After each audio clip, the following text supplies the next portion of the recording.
Boa noite para todo mundo que está aqui hoje acompanhando o nosso último aulão dessa série incrível. Meu nome é Isis Maria, eu sou uma das editoras da Mídia Ninja e estou aqui hoje para mediar esse último aulão do Potências Coletivas, e o tema de hoje é a força das mulheres na transformação das comunidades. Bom, essa edição, né, do aulão Potências Coletivas foi uma idealização do Greenpeace com a Mídia Ninja, e o objetivo central dele, né, é ampliar o debate de temas sociais, ambientais e econômicos que são caros para a gente nesse momento atual, né, que a pandemia evidenciou mais ainda a urgência da gente fazer debates, né, mais amplos. Então, aproveitando a chegada das eleições municipais também, a gente reuniu professores, lideranças sociais, ativistas, para aprofundar mais debates e trazer outros elementos para ajudar a gente a tomar decisões conscientes nessas eleições, e também para a gente ampliar a discussão aí de práticas solidárias mais justas. A gente já fez aulões, né, sobre empreendedorismo real no pós-pandemia, racismo ambiental, que eu tenho a ver com isso, comida um direito de todos, e hoje, então, a gente vai falar da força das mulheres na transformação das comunidades. Essa iniciativa dos aulões, ela também conta com a parceria da Universidade Federal do Rio de Janeiro, o apoio da OCA, que é o Laboratório de Educação e Política Ambiental da Exalc, USP, e da iniciativa A Gente é para Brilhar, Não para Morrer de Fome, do Banquetaço. Esse curso ele somou 4 aulões, então tem um certificado aí do projeto de extensão da UFRJ, e quem participou de todas as aulas e vai querer certificado vai ter essas informações enviadas por e-mail.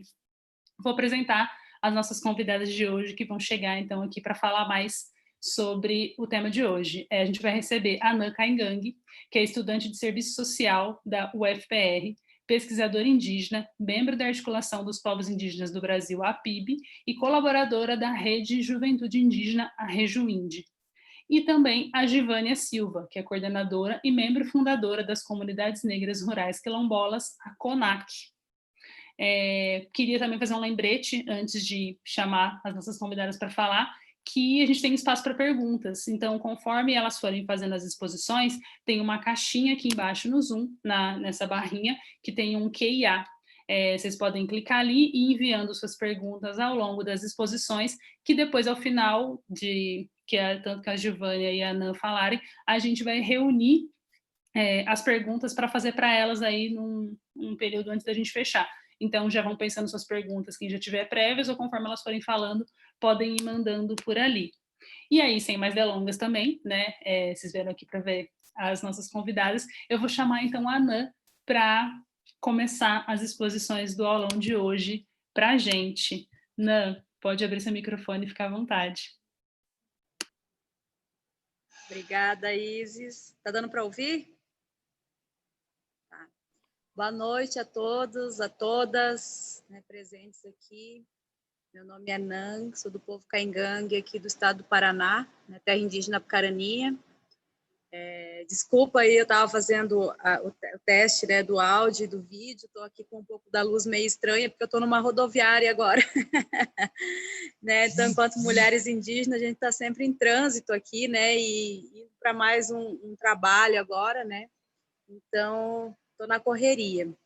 Mas agradecer o espaço aqui, né, a Casa Ninja, a Mídia Ninja e todas as pessoas que estão envolvidas aqui, né, o Greenpeace pelo espaço e pelo convite também, né, para a gente estar contribuindo um pouco, né, sobre a nossa atuação e a nossa resistência também enquanto mulheres indígenas, né. Acho que eu tenho livre assim, Isis, para a gente estar trazendo o que a gente faltar. São 40 minutos de fala, né? Isso, são 40 minutos para você fazer a sua exposição em cima desse tema aí, que é a força das mulheres nas comunidades. Massa, massa.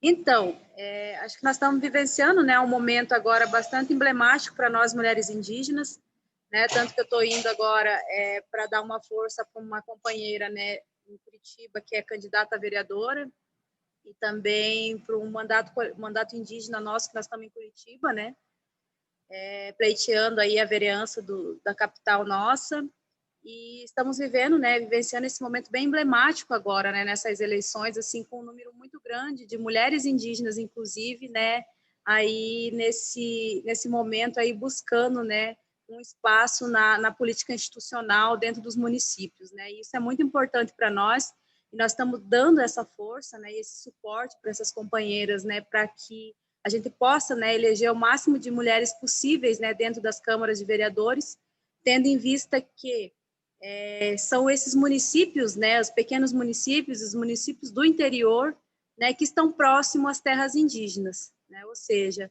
as terras indígenas fazem parte da gestão dessas prefeituras, né, então é muito importante a gente estar nesse espaço, e agora a gente está no momento assim que muito feliz com muitas candidaturas indígenas, né, principalmente das mulheres, então a gente vai nesse trabalho aí dando essa força. E falar, né, da potência das mulheres indígenas, né, no fortalecimento das comunidades, é uma questão que a gente vem se adentrando há alguns anos já enquanto mulheres indígenas, né? Então quero saudar aqui as minhas ancestrais, né, as mulheres que me constroem todos os dias na luta, né, as minhas companheiras de luta e também todas as mulheres, né, que estão lá na comunidade. A gente costuma dizer, né, que as mulheres indígenas, mesmo em silêncio, nós estamos em resistência, né? Então, aquelas que estão lá no território indígena, né, mesmo em silêncio, ali na reza, né, ali na potência de fazer, né, a nossa comida, o nosso eminho, o nosso engorô, preparar todas as nossas, trazer, né, as forças, né, tanto no alimento, né, tanto no que a gente bebe, e também a nossa força espiritual, né, de nos preparar para essa caminhada nesse mundo, né? Então, a potência nossa enquanto mulheres indígenas, né, para fortalecer as comunidades, ela começa nisso, né? Desde o momento em que nós mulheres, né, gestamos, né, a vida, né? Então nós mulheres temos esse poder de trazer essa força, né, do gestar, do criar, né? E para nós Caingangue isso tem uma relevância muito grande, né? Porque isso está, né, no nosso sentido de produção, né? De produção, né, no sentido de produção de conhecimento, de produção de corpos, de pessoas que possam estar nesse mundo, né, seguindo essa ancestralidade que vem lá de trás, e que mais para frente nós possamos ser ancestrais também. Então, hoje, nas comunidades indígenas, a gente percebe, né, essa força que as mulheres têm trazido, né, na organização, enquanto coletivos mesmo, né, e o protagonismo das mulheres, principalmente na formação de jovens indígenas, né, para estar nesse processo de luta. Então, eu percebo que, dentro dos territórios Caingangue, por exemplo, o papel fundamental das mulheres indígenas no processo de empoderamento político, no processo de fortalecimento da identidade da juventude, né, que hoje a gente tem, né, uma grande parte, né, dos territórios, muitos territórios Caingangue, por exemplo, estou falando da minha realidade enquanto Sul, muitas organizações de juventude, né, que decorrem, né, desse papel das mulheres, né, de impulsionar e incentivar esses jovens a estar buscando, né, esse espaço enquanto protagonista da sua própria história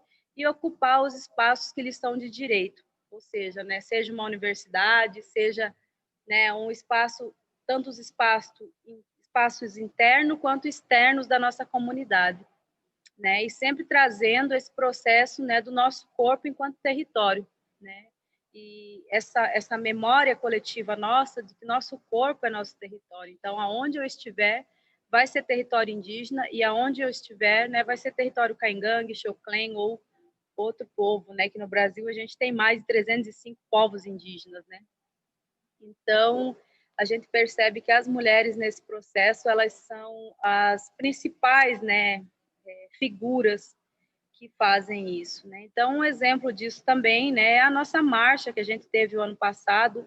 A gente está aí há um ano praticamente da nossa marcha, primeira marcha das mulheres indígenas que a gente teve, né, em agosto de 2019, que a gente organizou mais de 3.000 mulheres, né, conseguiu reunir mais de 3.000 mulheres indígenas de todo o Brasil, de mais de 120 povos indígenas, né, uma diversidade de 120 povos indígenas em Brasília, né, levando a nossa força e a nossa coragem, né, de denunciar e também dizer basta, né, às violências que acontecem nos nossos territórios, né? E quando a gente fala de violência, a gente tem que ter em mente que são violências e violências, né? Porque a maioria delas decorre, né, desses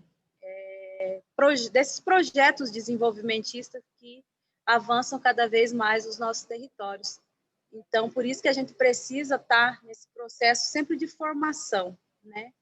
Então, a gente forma, né? Forma jovens, forma crianças para estar se entendendo, né? O tempo todo enquanto indígena e estar se reconectando o tempo todo, né? Nesse processo nosso de relação com o território, principalmente, né? Que é ancestral e umbilical, né? Para a gente poder se entender no mundo. E são essas questões primeiras, né, que nos constituem enquanto pessoa, né, para nos reconhecermos também, né, enquanto pessoa caingangue, indígena, né, de qualquer povo que seja, para poder estar transitando, né, nesses dois mundos que a gente transita hoje. Né? A gente costuma muito falar isso com a juventude, de dizer, né, que hoje, né, na contemporaneidade, né, os povos indígenas, nós, a juventude, nós transitamos em dois mundos, né, o mundo não indígena e o mundo indígena, né, principalmente nós, indígenas, jovens, mulheres indígenas que estamos nos territórios. Né? Então, a gente tem que, muitas vezes, sair, né, do território indígena para cursar uma universidade ou para encarar um trabalho fora da comunidade, né? Essa própria militância, né, no movimento, né, que a gente tem que estar o tempo todo transitando. Né? Eu agora mesmo saí da minha comunidade hoje à tarde, como a cidade mais próxima, né, que é um grande centro mais próximo, fica a 80 quilômetros da minha terra indígena. Né? Então, assim, quem não conhece, não sabe como que é a luta nossa, né, para poder estar, né, falando e trazendo um pouco as nossas experiências e as nossas realidades fora do nosso contexto territorial, né? Então é uma luta, né? Eu tive que pegar carona, vim para a cidade mais próxima, um município que é mais próximo, que fica a 30 quilômetros da minha aldeia, né? Estrada de chão, carona com a equipe da saúde, eu chego em Tamarana, pego outro ônibus e venho para cá, né? Então, assim, por exemplo, vou dar um exemplo, né? Ano passado a gente teve na COP em Madrid, foi todo um processo para chegar lá, né? Então, esses espaços, a gente precisa estar preparando essa juventude, não no sentido só de levar um discurso para um espaço desse, mas de reconhecer toda essa trajetória, essa caminhada que a gente faz, como algo que nos fortalece, né, e nos reconecta com os nossos ancestrais. Né? O ano passado, quando eu fui para Madrid, foi a primeira vez que eu saí assim fora do Brasil tão longe, né? E atravessar o oceano para mim foi uma experiência assim muito espiritual, né? Eu tive os meus ancestrais o tempo todo assim dizendo que parece que impulsionando eu para ir para aquele caminho, que eles me prepararam para chegar lá, né? Então, hoje, quando a gente fala de juventude, né, de território, tanto juventude que está no território quanto que está no contexto urbano também, né, porque hoje a gente tem mais de 40% da população indígena que está no contexto urbano também, né, e que não deixa de ser um território indígena, porque foi a cidade que chegou em cima do nosso território, né, e então, assim, a gente precisa se mobilizar, né, e de que forma a gente vai se mobilizar? Né, organizando a juventude, empoderando política e o fortalecimento da identidade, né, o empoderamento político e cultural nosso mesmo, assim, no sentido de fortalecer e nos reconhecer enquanto caingangue, né. Nossa, são 40 minutos, assim, né, que a gente tem muita coisa para falar, né, às vezes a gente pega um evento que são 5, 10 minutos, a gente fica, parece que um monte de coisa para falar e aí não fala, e agora como o tempo é extenso, parece que está fluindo assim de uma forma, enfim, mas é isso assim, né? E quando a gente fala, né, potências, né, que fortalecem as comunidades, eu enxergo as mulheres nesse sentido, né? Não só as mulheres indígenas, mas as mulheres quilombolas, por exemplo, que eu tenho um apreço, né, e uma admiração muito grande por as mulheres quilombolas, por exemplo, que me identifico tanto com a luta delas, né, que eu imagino assim como que pode ser, né, negro no Brasil hoje. Eu me coloco tanto na pele do povo negro, assim, de sentir, né, e acolher esses parentes negros, eu falo parente, né, porque a gente vivencia uma mesma luta praticamente, que vieram, né, de outro lugar para cá, né, forçados e aqui, né, trouxeram para nossa terra que já estávamos aqui, e aqui eles viveram tanta coisa, né, que enquanto humano, né, a gente chega a me arrepiar quando eu penso nisso, assim, né, enquanto humano, tudo que passou o povo negro, né, assim, as violações, né, dos direitos humanos, né, do povo negro, e que nós indígenas não somos diferentes, né, nesse sentido. Então, potencializar, né, as comunidades, explicitar a nossa história, trazer a nossa história enquanto povo brasileiro, né, para que a gente se reconheça nesse território como uma diversidade, né, com direitos, né, que hoje precisam ser respeitados. Hoje eu estava nós estamos construindo um jogo. Eu fui convidada pelo Comin, né, que é uma organização aqui do sul do Brasil, para construir um jogo, né, indígena para as turmas de ensino fundamental 1 e 2. E aí a gente estava elaborando, né, as perguntinhas das cartinhas que vão sair. Eu estava refletindo sobre isso, aí eu estava lendo, fazendo umas pesquisas, inclusive na Constituição, né, assim, para jogar algumas perguntas não pesadas, mas, né, trazer um pouco para a reflexão das crianças. E aí eu estava lendo, né, os artigos 231, e nisso eu comecei a refletir, assim, como que, né, se isso está garantido, né, na nossa Carta Magma, né, que é a maior carta que assegura esses direitos, né, e falando com relação ao direito territorial, que agora, nesse momento, a gente vem sofrendo esse ataque do marco temporal, né, como que mesmo tendo essa Constituição, né, essas questões garantidas na Constituição, ainda assim não se é respeitado, né? E qual que é o papel, por exemplo, do direito dentro disso, né? Qual que é o papel das pessoas que atuam dentro da área do direito nesse sentido, né?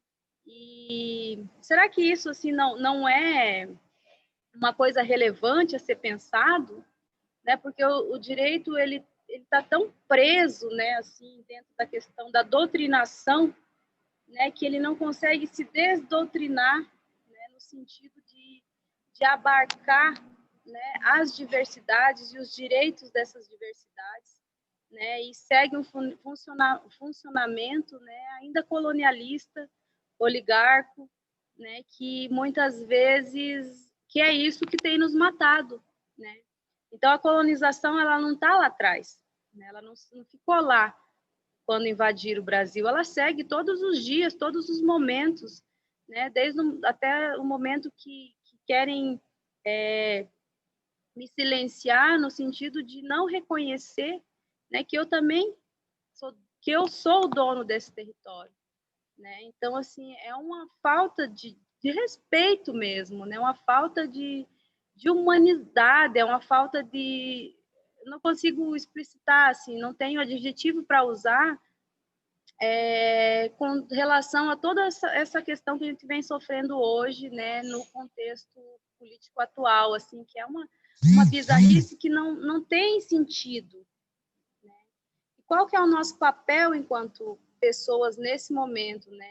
Que eu entendo nós, mulheres indígenas, como formadoras, né, de pessoas e também de pessoas que fazem esse processo de descolonização, que é isso que a gente está precisando, né? É isso que a gente precisa entender, que nós somos colonizados e que nós precisamos descolonizar. E isso a gente sofre, inclusive, dentro dos nossos territórios, porque muitas coisas foram impostas dentro dos nossos territórios que hoje a gente está no processo de descolonização, né, de nós mesmos, de tanto que nos impuseram. Eu não costumo dizer que foi arrancado, mas muitas práticas nossas, por exemplo, foram adormecidas, né, e que hoje, com a juventude, a gente vem fazendo esse processo de acordar de novo, né, esse nosso ser caingangue. Aqui na minha terra indígena, a gente está com um coletivo de juventude que está há 8 anos se organizando, né? Já faz 8 anos que foi criado esse coletivo, e ele foi criado dentro da escola, né? A gente trabalhou dentro do espaço escolar da terra indígena, né? Porque a gente entende que a nossa educação, né, ela está ligado, né, no sentido de transmissão de saberes circular, né? Não é essa educação branca que se tem um espaço, né, fechado em quadradinho, né, tudo na sua caixinha. E a gente precisa exercitar essa nossa educação, né, específica e diferenciada, inclusive que está garantido, né, na LDB, e que muitas vezes também não é reconhecido pelas secretarias de educação, né? E aí a gente está nesse processo de resistência dentro da educação, né? E aí, com isso, a gente criou dentro da escola, né, esse coletivo de juventude. E quando se criou, foi no sentido de fazer a retomada de uma prática nossa, que é a pesca do pari, né, que é uma armadilha de pesca caingangue, que estava vindo se perdendo dentro do território da Apucaraninha, que é o território que eu pertenço. E aí a gente pegou essa juventude, né, juntou alguns professores, a gente mobilizou alguns professores e fizemos, né, um intercâmbio na época com o seu Augusto Opé, que já é falecido, que é uma grande liderança nossa lá do Rio Grande do Sul, que veio na época fazer esse intercâmbio e mostrar, né, para nós, para esses jovens, como se fazia, né? Então é uma armadilha de pesca, inclusive, que está interligada, né, com a questão ambiental, né, de ter o momento certo, de ter não violar, né, o rio, o tempo dos peixes. Então são essas questões que a gente vem retomando para que essa juventude se conecte de novo, né? A partir do momento que a gente se conecta, que é uma das coisas que a gente percebe que os não indígenas estão um tanto perdidos nesse sentido, né, que é da desconexão mesmo, né, do seu ser humano com a natureza, né? Então, quando a gente fala em ser indígena, a gente está falando de natureza. Nós somos natureza. Ah, por que índio quer tanta terra? Se índio não planta, índio não produz. Nós queremos terra para criar mato mesmo, para criar onça, para criar cobra, né? Porque é isso que nos constitui enquanto pessoas, né? É a partir disso que a gente se vê, né, no mundo, enquanto caingangue, né? Eu estou falando enquanto minha cosmologia, porque é isso que me faz, né, ser nesse mundo. Então, é para isso que eu luto, para que a minha filha, minhas crianças, todas as crianças da minha comunidade e as crianças indígenas caingangue sintam isso que eu sinto também, né? Porque é isso que me constitui enquanto caingangue. E a partir do momento que eu perco isso, já diria a minha avó, que a gente se perde, né, no mundo. Então, a nossa existência ela acaba por diluir, né? Assim, seria diluir no ar. Então, você não tem essa conexão mais. E aí você não faz parte nem do mundo palpável, físico, que é o que nós estamos agora, e nem no mundo espiritual, que a gente não consegue palpar, né? Então, são esses ensinamentos que as mulheres nos passam, por exemplo, né, para a gente transmitir isso para os nossos filhos desde o momento que eles estão no nosso ventre, né? Então, é um processo, muitas vezes, complexo, né, que os não indígenas não compreendem, mas que só nós sentimos. E é por isso que a gente está aqui, né, em defesa do meio ambiente, é por isso que a gente está gritando socorro, né, por essas queimadas que está acontecendo no Brasil, que tá acontecendo dentro dos nossos territórios, né, inclusive. São dentro dos nossos territórios que estão acontecendo esses crimes, né, que estão acabando com a fauna, com a flora, com toda a vida, né, do planeta. Então, a partir do momento que a gente não tiver mais isso, nós não vamos mais existir. Nós vamos deixar de ser caingangue, vamos deixar de ser indígena. E isso não pode ser esquecido. E essa é a luta dos nossos mais velhos, essa é a luta dos nossos cofá, né, que são os nossos velhos, os nossos iocofá, que são nossos pais velhos, as nossas nancofá, que são as nossas mães velhas, né, porque caingangue não tem só uma mãe, nós temos várias mães, são vários pais, né? Então, os nossos modos, né, os nossos conceitos de saúde, de educação, eles estão ligados a outros princípios, né, e valores que os não indígenas, né, os colonizadores, veem como o atraso, né? E para nós, na nossa compreensão, seria isso o avanço, né? Porque nós estamos nesse sentido de caminhar, né, em harmonia mesmo, né, com a natureza, porque a gente sabe que se continuar nesse ritmo que nós estamos da mercantilização de tudo, do consumismo, nós estamos caminhando para o colapso, né? Então, eu acho que o capitalismo ele precisa rever, né? Eu não sei se a gente rever o capitalismo, eu não consigo entender às vezes, ou acaba de uma vez. Então, porque ele está tão presente no dia a dia da gente que muitas vezes a gente não consegue encontrar formas a não ser extinguir de uma vez esse modelo de vida, né? Então, são essas questões assim que a gente traz, né? E quando se fala de potência, né? Potencializar as comunidades é no sentido de trazer essa consciência mesmo, né? Essa consciência para dentro da escola, de trabalhar com as parteiras dentro da questão da área da saúde, não só as parteiras, mas do conhecimento dos mais velhos, por exemplo, né? Qual que é o valor de tudo isso, né? Para uma cultura indígena, né? Qual que é o valor de um idoso dentro de uma comunidade indígena, né? Que muitas vezes a gente percebe nos não indígenas que eles são excluídos da sociedade, né? E que para nós tem um valor tão imenso, né? As crianças para nós elas são sagradas, né? Elas são o elo entre o mundo dos vivos e dos mortos. Então, elas transitam nesses dois mundos. E é por isso que todo o afeto, todo o cuidado é fundamental para que elas possam estar, né, deixando sua marca nesse mundo, no sentido de estar sempre nessa consciência, né, de que nós somos parte da natureza e que precisamos continuar aqui, né? Eu não sei se assim estou saindo um pouco do que era assim para falar, mas eu estou trazendo questões assim que estão bastante dentro de mim ultimamente, assim, né? Porque nesse processo pandêmico que nós estamos passando, a gente tem percebido assim que muitas coisas que já existiam e que a gente às vezes não percebia e que nesse processo pandêmico assim se explicitaram ainda mais, né?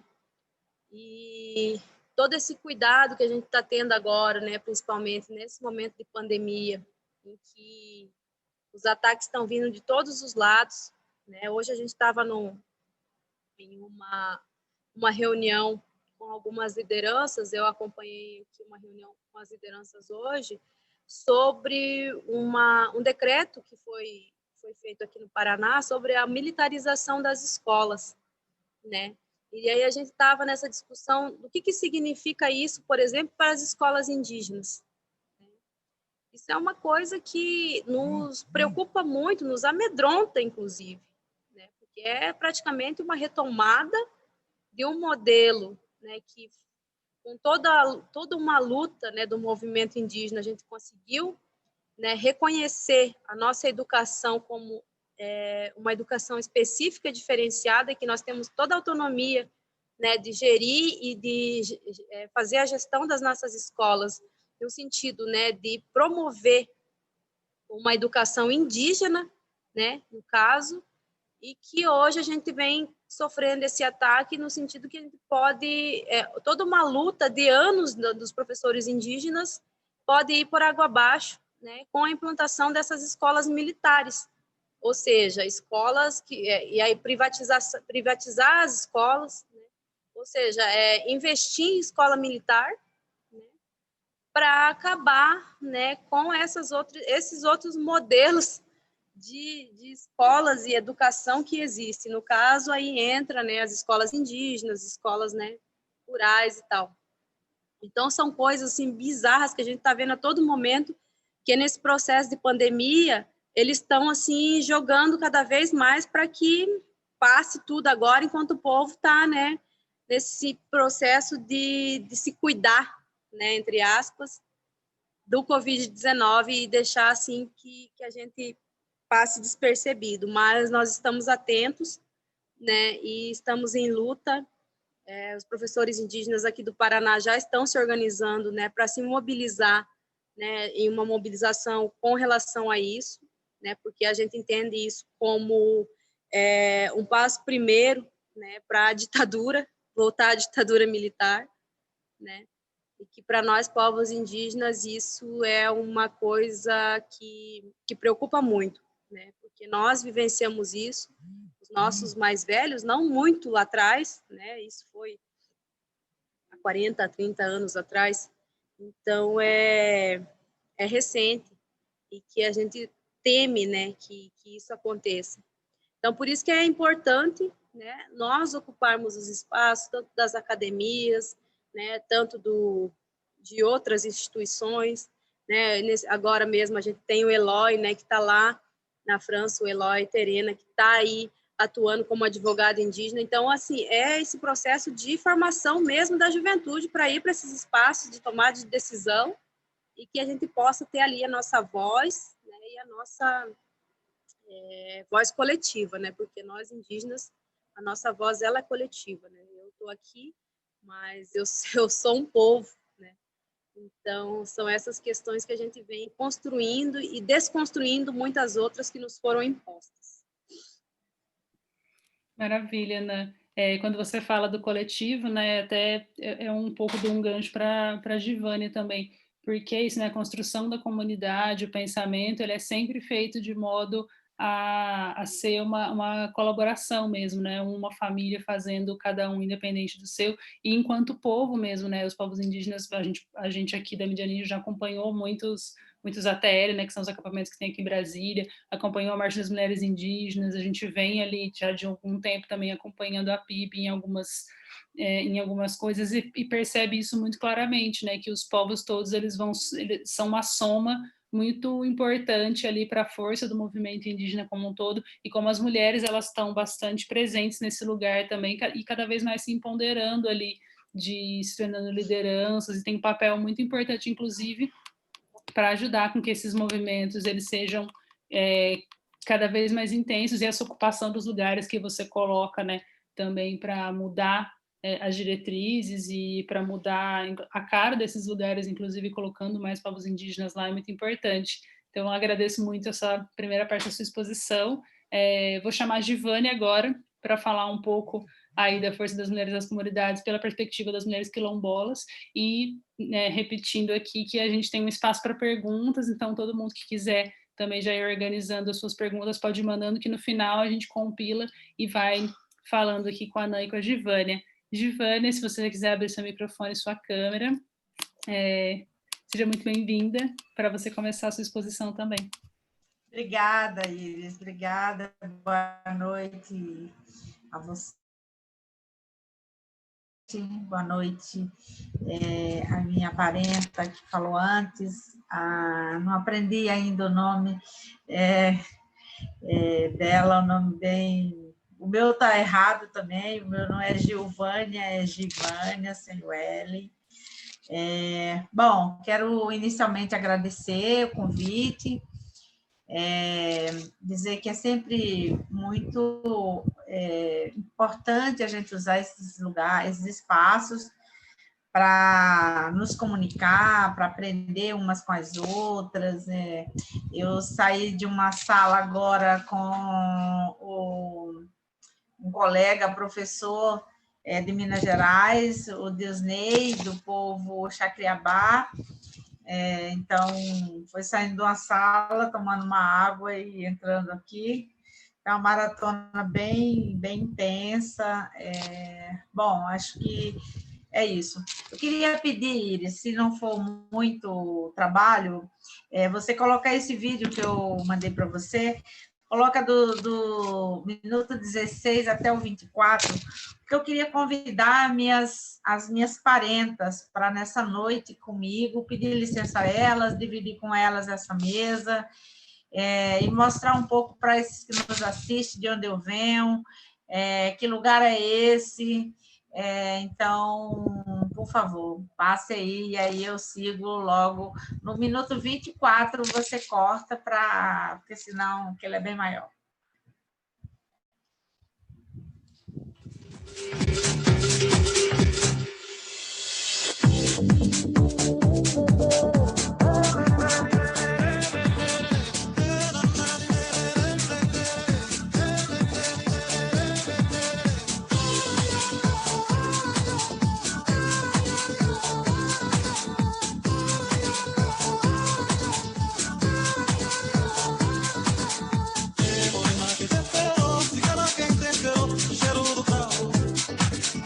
A história de Conceição começou com 6 negras que chegaram na comunidade e junto com elas vinha um senhor que trazia a imagem de Nossa Senhora da Conceição e fizeram uma promessa: se nunca alguém alcançasse para escravizá-las, iam construir uma igreja e dava o nome do lugar Conceição das Crioulas.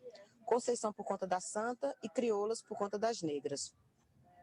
Daí para cá tem sido uma luta muito grande, porque com o passar do tempo, outras pessoas chegaram na comunidade e foram se apossando de pedaços de terra, se apadrinhando. É um território quilombola que existe há mais de 200 anos. O primeiro registro histórico, segundo os nossos ancestrais, as pessoas mais velhas, é de 1802.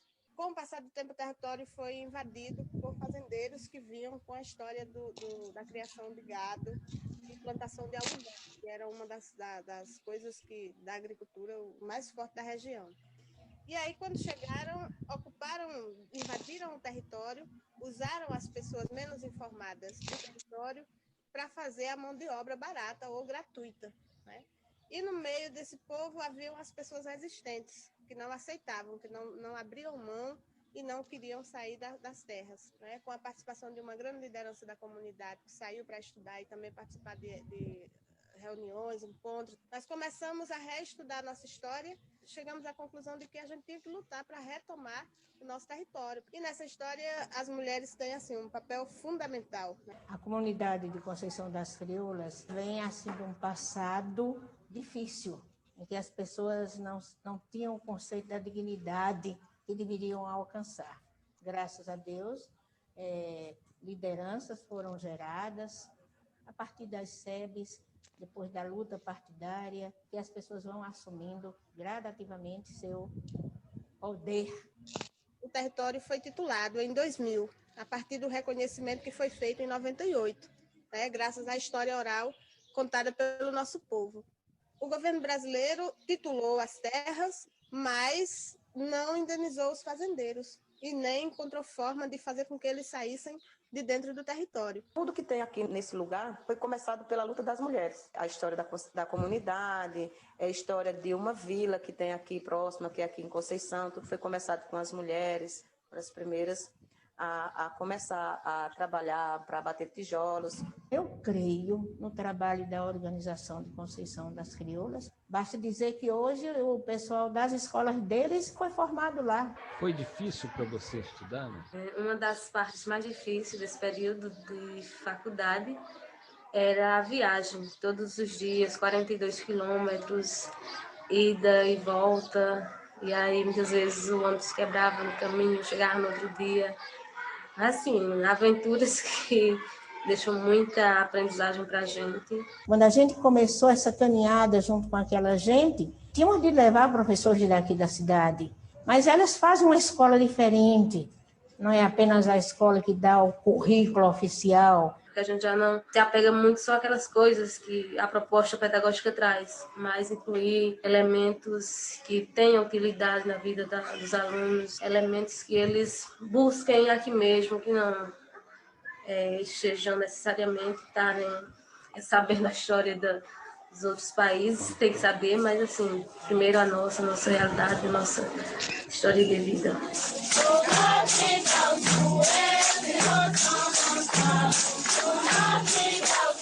Para a gente chegar até aqui, a gente teve uma história muito grande. Esta comunidade foi privilegiada por um rapaz que é de Salgueiro e estava estudando em Recife. E aí o curso dele pedia para ele procurar uma comunidade que tivesse alguma potencialidade a ser desenvolvida. E ele já conhecia um pouco da história de Conceição, que as pessoas faziam aquele trabalho de caruá, mas que ainda não vendiam. O caruá é uma planta nativa, são plantas também resistentes como as mulheres de Conceição. A gente tira o que a gente vai utilizar hoje e deixa o outro que daqui para um mês a gente possa estar utilizando ele, né? Para não matar, porque vai chegar um momento que a gente vai estar precisando dele se a gente não tiver esse cuidado, né? E isso é uma técnica de geração em geração. Isso foi os nossos pais, nossos avós que passou como meio de tirar o caruá sem estar matando.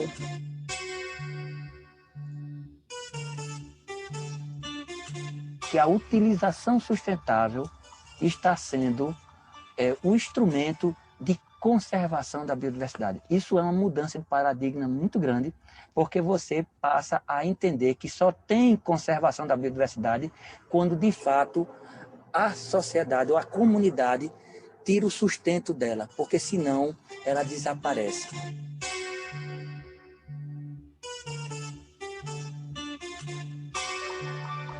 E aí a gente começou em 2001 a participar da primeira vez na Feira de Negócio Nacional. E nessa época a gente não tinha ainda as embalagens que temos hoje. A gente não está vendendo o produto só para vender o produto de Conceição. A gente está vendendo também a história da comunidade, né? Já teve alguma entidade de fora do Brasil interessada em comprar o produto de vocês? Já vendemos para a Itália, já vendemos para outros países fora. A venda para a Itália teve algumas dificuldades, né? Foi nossa primeira vez, mas a gente está vendendo outros produtos, não diretamente, mas com algumas pessoas que vêm na comunidade ou que vêm nas lojas onde a gente está comprando, vendendo aqui no Brasil. E aí, para isso, a gente vem contando com o apoio de organização ligada ao Ministério do Meio Ambiente, que é o Jeff Catinga, a Agenda e outros, no sentido de fazer com que a gente facilite a nossa participação nas feiras, né, para expor nossos produtos. E aí a gente não aproveita para expor só os nossos produtos, a gente aproveita para expor a história, né, as dificuldades que enfrentamos e por aí adquirir, sensibilizar mais pessoas, né, para aderir à nossa causa. Hoje eu já começo a não mais imaginar minha vida fora de Conceição, fora da comunidade, fora das pessoas daqui. Elas estão sustentando suas famílias e sustentando o meio ambiente, mas, sobretudo, sustentando sua autoestima, sua felicidade, sua garra, a beleza de cada uma dessas mulheres nos olhos, na pele, na forma de dizer, na forma de agir, na forma de sonhar e de nunca perder a esperança. E é uma esperança que não é uma esperança passiva, é uma esperança de luta, né?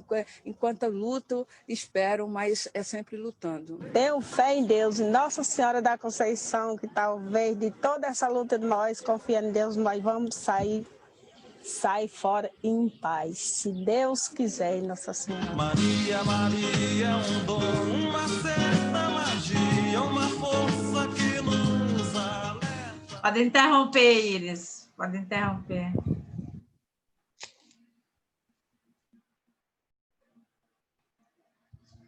Bom, eu quis... Estão me ouvindo? Estamos sim. Eu quis trazer essas mulheres para abrirem essa fala minha, primeiro para conseguir me inspirar na força dessas mulheres, na capacidade que elas têm tido de superar desafios, de superar barreiras, e para nessa noite convidá-las, né, para nessa noite comigo dividir essa mesa em que a gente vai falar da força das mulheres. Então, foi por isso que eu pedi para passar esse vídeo. Vocês vejam que ele já tem um tempo.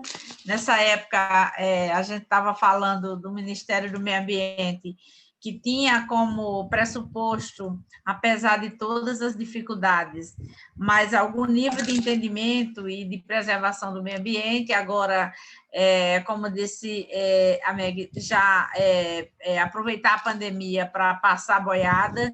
Então, vejam que a gente já está com um tempo aí.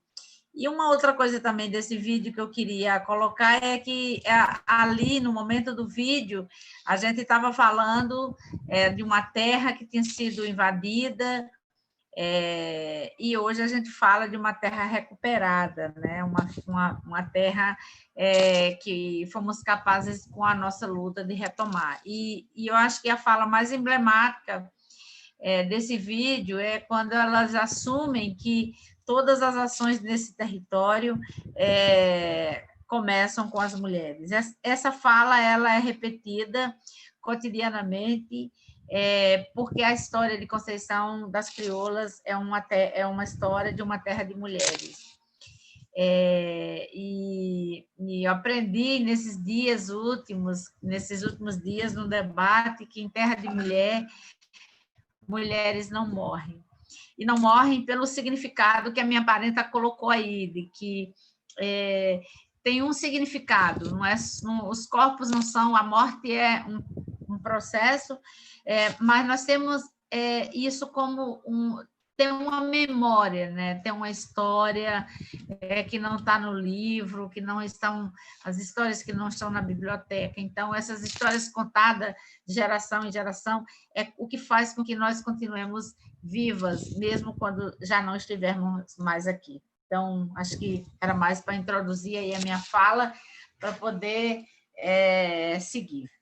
Bom, primeiro dizer que quando a gente fala da força da mulher, pensando, e aí a gente faz um mix aí com o processo eleitoral, com as políticas públicas, talvez seja para a gente colocar isso como um grande desafio que está colocado para nós, que é como pensar uma sociedade e como pensar um enfrentamento a uma sociedade que tem como sua base principal o racismo e o machismo estruturando suas relações de poder. E o que nós, mulheres, temos a ver com isso e o que nós temos feito diante disso? Eu acho que esse seria o pontapé inicial da nossa fala, a partir do lugar de onde falo, que é do quilombo, né? E do quilombo, um quilombo esse que essas mesmas mulheres que foram capazes de 1802, portanto, antes da falsa abolição, elas já eram donas de terra. Então, como que a gente... E aí eu pergunto, acho que nós estamos aqui 84 pessoas participando desse evento, um mega evento.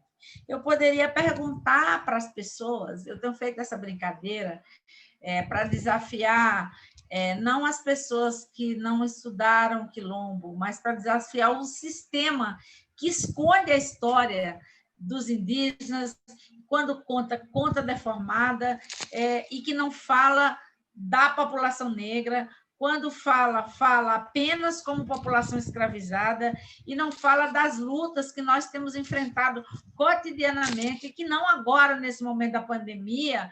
Agora nós estamos lidando com muitas coisas, né? Porque nós estamos lidando com a pandemia, nós estamos lidando com o pandemônio, nós estamos lidando com a crise econômica, com a crise sanitária, com a crise política, com a crise identitária. E a nós nos parece, para nós povos e comunidades tradicionais, parece que o peso é muito maior para nós, é muito mais esperado de nós aquilo que nós já fazemos há mais de 500 anos. Então, só que esse processo de luta ele não é só um processo de luta desordenado. Por exemplo, minha comunidade, parenta, é uma comunidade formada por mulheres, mas parenta e cruzada com o povo indígena, com o povo aticum. Meu pai tinha descendência aticum, então nós somos o produto dessa resistência. E a resistência do Brasil, é assim no Brasil, quando você falou ali emocionada, de quanto você se vê na luta das mulheres quilombolas, é porque nossos passos, e você disse muito bem, nossos passos não vieram da agora, né? Eu tenho dito, como que pronuncia seu nome, para eu não ser tão injusta com você? Como que pronuncia? Pronuncia Nan. Nan. Se escreve Nig, mas se pronuncia Nan. Tá, Nan. O que é que eu tenho dito Brasil afora?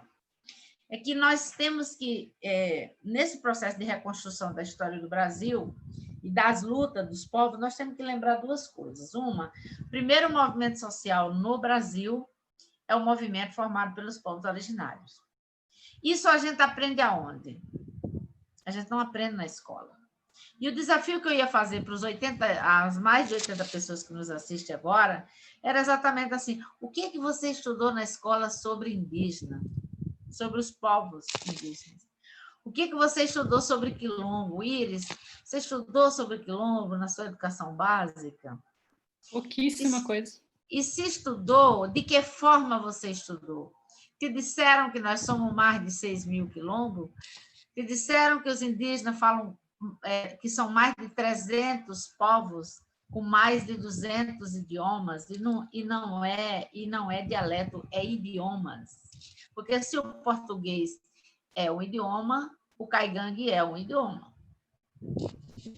Então, eu costumo dizer que o segundo movimento social somos nós, povo negro, que lutamos contra as opressões desde o momento em que fomos sequestrados no nosso país. Então, um país formado por uma invasão, sequestro, estupro e escravidão tem tudo para ser um país de enfrentamento. A questão é que esse enfrentamento parece que é apenas daqueles que precisam lutar para resistir e existir.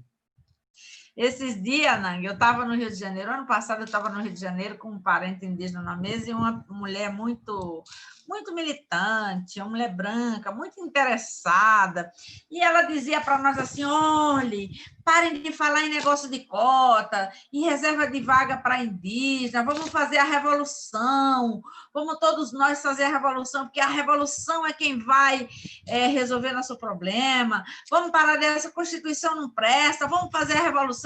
E eu olhei para o meu parente assim na mesa e falei: mas caramba, que revolução ela está fazendo?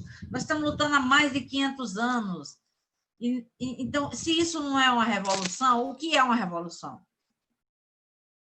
Se aqueles que o colonizador pensou ter extinto falam mais de 200 idiomas, são mais de 300 povos. Se aquele que o colonizador escravizou por mais de 300 anos e o Estado, com ordem do Estado, e o Estado silenciou mais 100 anos. Nós somos 54% da população, então é bom me ensinarem o conceito de revolução, porque eu acho que se tem revolução nesse país, foi feita por esses dois segmentos que, a duras penas, apesar das políticas genocidas do Estado, desde a chegada dos portugueses até hoje, 2020, 28 de outubro de 2020, políticas genocidas, nós estamos sobrevivendo. Então, eu acho que, bom, isso é um panorama geral para a gente entender. E aí a pergunta que eu queria fazer é, bom, se a gente estuda muito mal sobre a cultura indígena, se a gente não estuda quase nada sobre a cultura quilombola, a cultura negra, e quando fala do negro é sempre na condição de escravo e não de escravizado, mas também nega nossas lutas, nossa resistência, como que a gente explica hoje, né, que nós somos mais de 6 mil quilombos em todo o Brasil?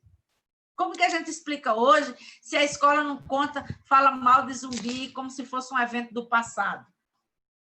Então, eu estou falando isso para dizer o quê? Para dizer que todo esse potencial, todo esse processo de luta tem as mulheres, na sua grande maioria, encabeçando esses processos, mesmo que sejam silenciadas.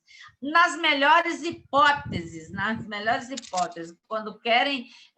quando se faz um estudo sobre uma aldeia, sobre um quilombo, nós mulheres ainda não somos as protagonistas desses estudos. Por isso que eu, como você, né, também defendo que a gente tem que circular em todos os lugares. Tem que circular na academia, sim, tem que escrever do nosso jeito, sim, tem que escrever nossa história. Eu queria dividir com vocês, nós lançamos sábado esse livro, escrito por mulheres quilombolas, só mulheres quilombolas, e não são mulheres da academia. Tem eu na academia, mais umas duas com passagem na academia, mas são mulheres simples, são mulheres agricultoras, ativistas, contando e narrando suas próprias histórias. E eu acho que é isso que vai fazer com que a gente rompa com algumas algemas que ainda sobrecaem sobre nós, mulheres. Bom, essa é uma questão. E chegando a esse momento que nós estamos, veja, nós estamos num ano eleitoral, Nós estamos no meio da pandemia, nós estamos brigando com um pandemônio esse que, na sua campanha, anunciou, na sua plataforma de campanha, que perseguiria os povos indígenas e o povo quilombola. Mas a sociedade brasileira pagou para ver. E também não podemos dizer, né, eu, né, que parentes nossos também não colaboraram. Mas ele também pagou, fez apologia ao estupro. E as nossas colegas mulheres também apostaram para ver, e nós todos estamos vendo. Agora, aqui no Nordeste, né, tem um ditado, quem pariu, Mateus balança. O problema não é esse, é que nós não parimos Mateus e nós estamos sendo obrigados a balançar esse infeliz desse Mateus. No momento de pandemia, que nós deveríamos estar gastando energia com a proteção de nossos territórios, a saúde dos nossos mais velhos, porque quando um mais velho nosso morre, não é só um corpo que morre, morre um saber, morre uma história, morre uma ciência, mas com o que nós temos nos preocupado, sobretudo a PIB e a CONAC tem se preocupado nos últimos 6 meses, Nang, em brigar para que o Estado, liderado por esse governo genocida, cumpra aquilo que já está na Constituição. É o que nós temos feito. Eu hoje estou em Salgueiro, mas eu fiquei 3 meses, primeiros 3 meses da pandemia, eu estava em Brasília. E a gente continuou, mesmo aqui, nós nos reunimos pelo menos umas 10, tem lideranças indígenas, Eloy, Dinamã, essas meninas, a gente se encontra pelo menos umas 10 vezes por semana.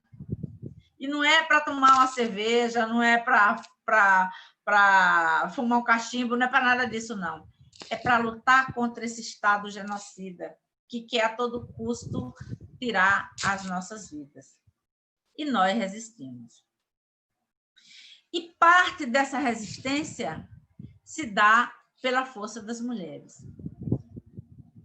Mas isso também a gente não aprende em lugar nenhum, isso não está escrito em lugar nenhum. Então, eu acho que nós estamos diante de várias questões e muitas frentes de resistência. Uma delas é a resistência para nos mantermos vivas, livre da pandemia. A segunda é para nos livrar desse pandemônio, né? E todas as suas garras. Nos livrar desse pandemônio é o nosso principal propósito. E aí, a gente quer convidar quem pariu Mateus para ajudar, porque ninguém foi inocente. Todo mundo sabia que ele ia perseguir indígena, todo mundo sabia que ele ia perseguir quilombola. Todo mundo sabia que ele ia acabar com as instituições públicas, que ele anunciou, todo mundo sabia que ele ia valorizar a corrupção, todo mundo sabia disso, mas mesmo assim as pessoas apostaram. Bom, o problema é que nós, povos indígenas e quilombola, estamos, sim, sendo atacados cotidianamente. Nossos jovens negros sendo cada dia morrendo mais, né? Nós, negros e indígenas, morremos proporcionalmente mais do que todo mundo na pandemia, ou seja, aquele discurso da doença democrática, ele se perdeu no primeiro mês. Não é doença democrática coisa nenhuma. A doença tem cor, a doença tem região, a doença tem identidade étnico-racial. E é uma doença que mata mais indígena e mata mais negro, isso não tenha dúvida. E por que mata? E as pessoas têm me perguntado, Nang, assim, Giovânia, mas como é que... O que a pandemia trouxe para os quilombos? O jornalista gosta de fazer essa pergunta, porque aí a gente descreveria o que é que trouxe. E eu não quero descrever o que a pandemia trouxe para os quilombos, porque a pandemia trouxe para os quilombos o que trouxe para o resto do mundo. A questão é como que os quilombos estavam quando essa pandemia chegou. Estruturalmente vulneráveis, aonde nós estamos, tanto os povos indígenas como nós, quilombola, lutando, entrando no Supremo Tribunal Federal. Gente, pensa, vocês que nos assistem, nós estamos brigando no Supremo Tribunal Federal para esse desgoverno pandemônio fazer chegar água potável,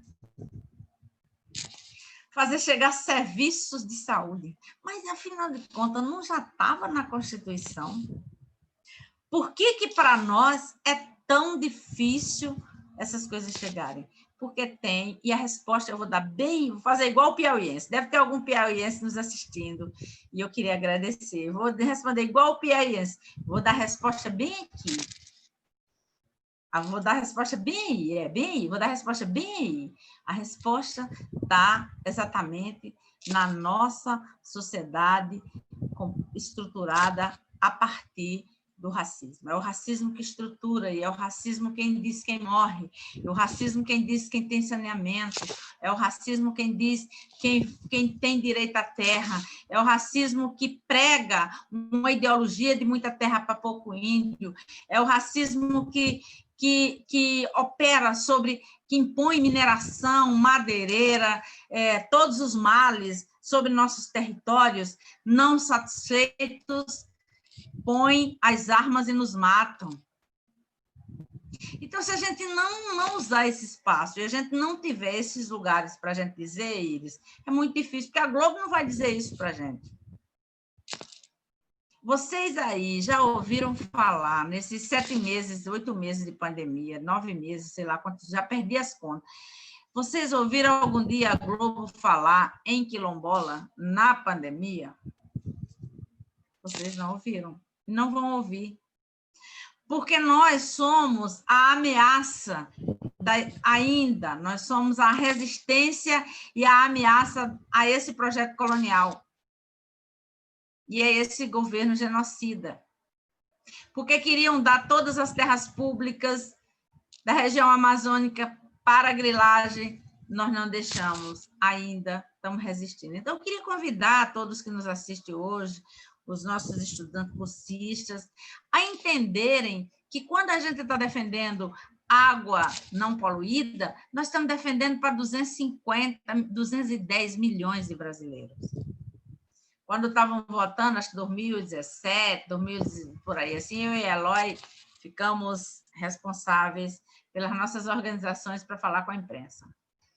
E nós fizemos um pacto. Eu e a Eloy, bom, quando o jornalista perguntava, mas a luta de vocês é uma luta muito importante, e como é que está? E nós dizíamos assim, tá, mas como é que está você também, para somar nessa luta, né? Porque nós estamos defendendo um território brasileiro. Nós devíamos ser pagos, porque nós defendemos uma Constituição que todo mundo quer rasgar. Nós defendemos os rios, as florestas, as cachoeiras, que todo mundo, vírgula, o capitalismo quer destituir. Nós defendemos a Amazônia que está marcada para morrer. Só que a Amazônia não é as árvores, a Amazônia são as pessoas. A Amazônia tem um parente, um quilombola, que ele diz assim, eu não sou da Amazônia, eu sou a Amazônia. Olha a diferença, eu não sou da Amazônia, eu sou a Amazônia. Então, no que você mata a Amazônia, você está matando essas pessoas. Você está matando as vidas humanas e inumanas, mas essas vidas vão fazer falta a nós, óbvio, vai fazer falta a nós, mas vai fazer falta a você também. Esse rio que vai ser poluído, você também vai pagar por isso. Você também vai sofrer os efeitos disso. Então, esse é o que nós estamos. E nós, mulheres, temos enfrentado isso, nós, mulheres quilombolas, temos enfrentado isso de forma muito árdua. Em 2018, eu coordenei uma pesquisa junto com Terra de Direito. Entre 2017 e 2018, aumentou o número de assassinatos de lideranças quilombolas em 350%. E nós, mulheres, quando mortas, só matar não bastava. Tem que estuprar, tem que queimar, tem que, além de mortas, tem que tirar parte do seu corpo. Então, tudo isso é porque sabem a força que nós temos e o que nós significamos nos nossos territórios, na manutenção e na pertença aos nossos territórios. E aí chegamos aqui. Bom, estamos em 2020, estamos numa pandemia, lutando contra ela e contra o pandemônio, lutando contra uma crise econômica, crise política, sanitária e todas as crises, e num período eleitoral, né? Então, penso que a gente se lançou, eu acho que tanto as mulheres indígenas como nós, mulheres quilombolas, nos lançamos nesse território que a elite sempre disse que não era nosso, que é o território da política. Eles sempre souberam o que a gente queria para a educação, o que a gente queria para a saúde, eles sempre souberam, eles sabem tudo. Então, o que nós estamos dizendo agora nas eleições, e principalmente mulheres indígenas e mulheres negras, nós também queremos dizer. Nós queremos dizer do nosso jeito. Se nós já definimos e já dissemos que a educação tem que ser do nosso jeito, agora nós também queremos dizer que a política precisa ser entendida como do nosso jeito. Então, sei que é um desafio, não é um desafio fácil, a gente não sabe quantas de nós e quantos de nós é vencedor, mas eu acho que mais do que vencer a eleição, para mim, é nos colocar nesse lugar de ameaçar esse projeto tão rígido que é o projeto colonial. Então, acho que colocar como ameaça, tirar a certeza de que nós somos moedas contadas para ele já é um grande feito e é um avanço que há 4 anos atrás nós tivemos agora nesse período de pré-eleição, de pré-campanha, cerca de mais de 200 nomes de pessoas, de lideranças quilombolas que se colocaram como pré-candidatos. Então, assim, claro, nem todos chegaram, e, enfim, tem questões também muitas ainda para serem resolvidas, mas eu acho que o que eu estou querendo dizer, e muitas dessas mulheres, né? Muitas mulheres. Então, eu acho que para demonstrar que a nossa força ela não está só, ela é nos nossos territórios, sobretudo, mas o nosso território não é só o nosso território geográfico, nosso território físico, é o nosso território corpo, é o nosso território educação, é o nosso território pensar, e pensar para romper com essa estrutura rígida de um pensamento único, que conta a história distorcida, que cria fantasias sobre nossas vidas, sobre nossos corpos, e faz com que a gente nunca estude efetivamente a invasão como invasão e a luta dos povos como revolução. E aí é como se a gente vivesse uma espécie de uma anestesia, né? É como se a gente vivesse anestesiado, assim. A gente acha até que mas a gente chega na escola e não é. O livro diz que não é, o professor também diz que não, e a televisão também diz que não. Então, é melhor dizer que não, por via das dúvidas, como diz a minha mãe. Por via das dúvidas, é melhor dizer que não. E o que nós, mulheres negras, mulheres indígenas, mulheres quilombolas, estamos dizendo é que, por via das dúvidas, nós vamos dizer que sim. E dizer que sim, do nosso jeito, com a nossa linguagem, do nosso jeito, e dizer que sim nos nossos territórios, dizer que sim nos espaços onde a gente acha que é espaço também de decisão. Nós não queremos mais ser decididas, nós queremos decidir também. E eu acho que decidir também é a gente, aquelas que se interessarem pela política, irem para políticas, que se interessarem para outras lutas, outros enfrentamentos, para academia, para agricultura saudável, para onde quiser ir. O que não dá mais é para a gente aceitar, da gente ir, nós, mulheres negras, que é o projeto para nós, sermos empregadas domésticas. Nós queremos ser também empregada doméstica, mas não só, queremos ser aquilo que a gente optar por ser. Então, isso é revolucionário e isso é ameaçador. E é por isso que nós temos, em grande medida, sido mortas e mortos, porque ameaçamos e disputamos os lugares que há 20 anos atrás era inimaginável de ser de uma quilombola, de ser de uma indígena e de ser de um periférico. A universidade, para mim, é o melhor exemplo, né? É o melhor exemplo. É o melhor exemplo, é a universidade, que não era lugar para negro, não era o nosso lugar, né?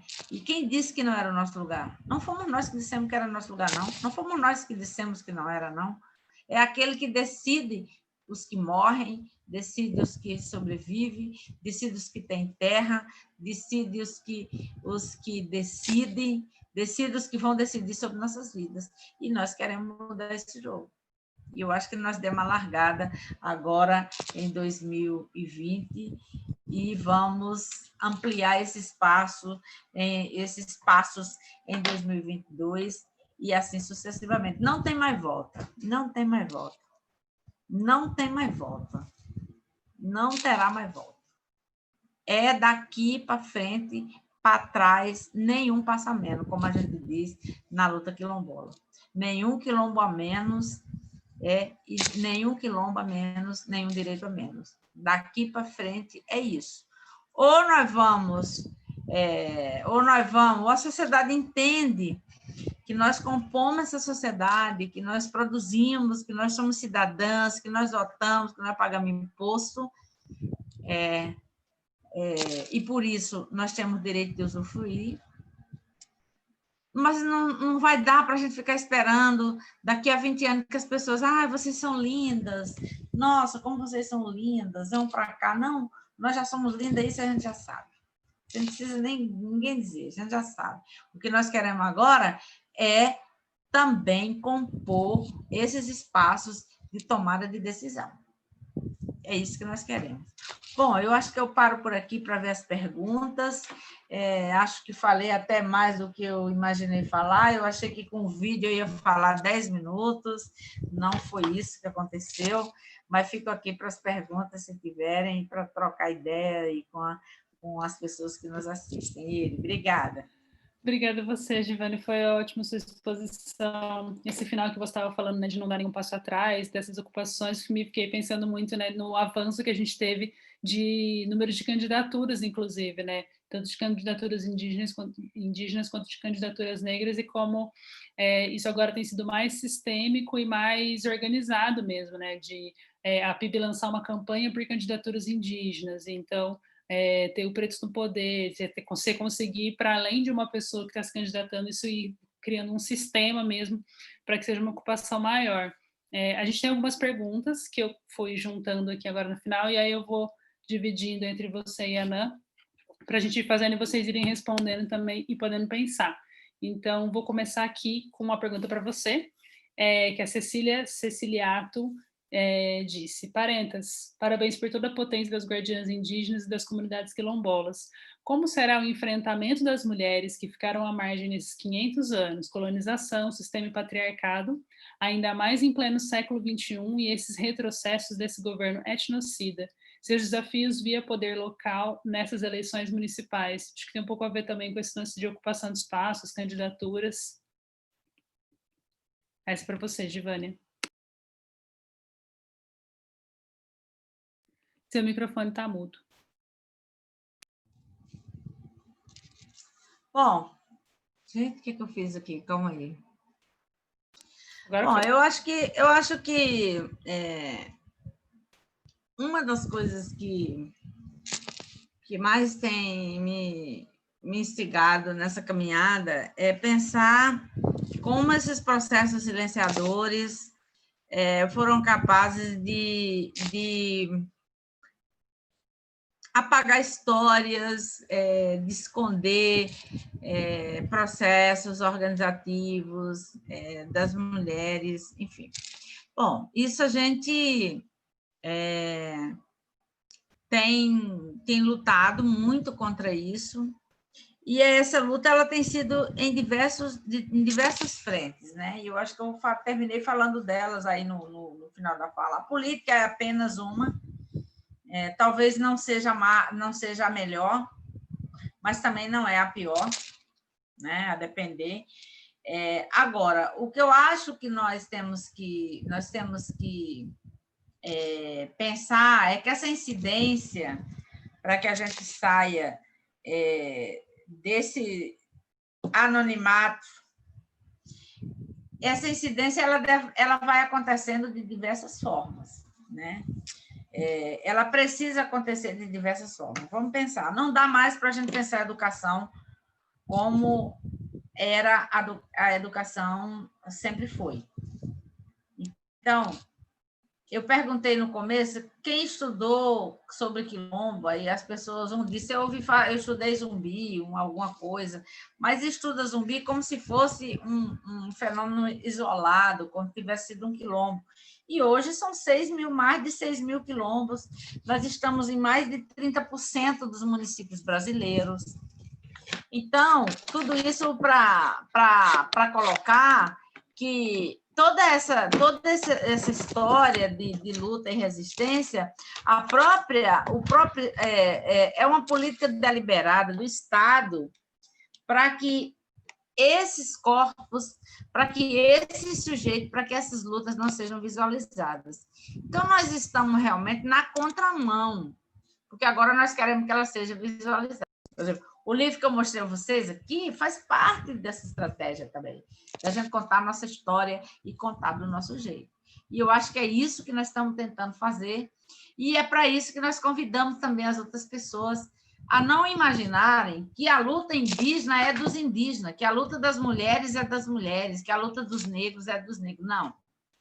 A luta contra o racismo, contra o machismo, contra a LGBTfobia, contra todos os tipos de discriminação, preconceito, ela precisa ser encarada por todos nós, porque, afinal de contas, é um mal da sociedade. São males que a sociedade produziu. Então, se a sociedade produziu esses males, a sociedade precisa ajudar a combater esses males. Então, não dá para a gente acreditar nas pessoas negras e indígenas o peso delas combater o racismo. Ora, nós já somos as vítimas do racismo e somos nós que temos que combater o racismo sozinho, nós vamos continuar combatendo. Mas você também, que ajudou a produzir, todos nós ajudamos a produzir, nós precisamos combater juntos. As pessoas têm me perguntado também sobre o movimento nos Estados Unidos contra o racismo, os brancos vão para a rua, e aqui no Brasil, né, os negros vão. O que você acha? Eu digo, olha, o movimento dos Estados Unidos é muito importante a gente olhar para os Estados Unidos como exemplo, é um movimento típico daquela sociedade. Agora, eu queria que você olhasse para o Brasil, perguntasse por que é que a gente naturalizou a morte dos corpos negros e a morte dos corpos indígenas. Então, não adianta a gente ficar olhando para os Estados Unidos e achando bonito se a gente aqui não tem se a gente aqui não consegue entender que nós estamos numa guerra, né? Que nós estamos numa guerra. Então, eu acho que é um pouco isso, e nós, mulheres, somos, sim, parte desse processo de não silenciar mais as nossas vozes. Nós não queremos, nós nem usamos o termo, nós queremos ter voz, porque voz nós já temos, sempre tivemos. O que nós usamos nós queremos espaços para deixar as nossas vozes ecoar, nós queremos ecoar nossas vozes. Eu também não quero que ninguém chegue aqui, não, eu vou dar voz a Giovânia. Não, eu já tenho voz, eu quero espaço, diferente. Então, esse espaço isso, é por isso que eu luto todos os dias. É por isso que eu estou aqui, depois da 4ª reunião de uma sala de aula no meio, que eu estou aqui conversando com vocês. É exatamente por isso. Então, é isso. Voz a gente tem, a gente precisa de lugar para poder ampliar ela, né? A próxima pergunta eu vou fazer para você. A Alzira dos Santos, ela perguntou quais seriam cuidados ou métodos utilizados na formação de agentes indígenas ou de outros grupos para não se deixarem contaminar e com a corrupção de outro modo, para então não se tornarem traidores do próprio povo ou de seu próprio grupo.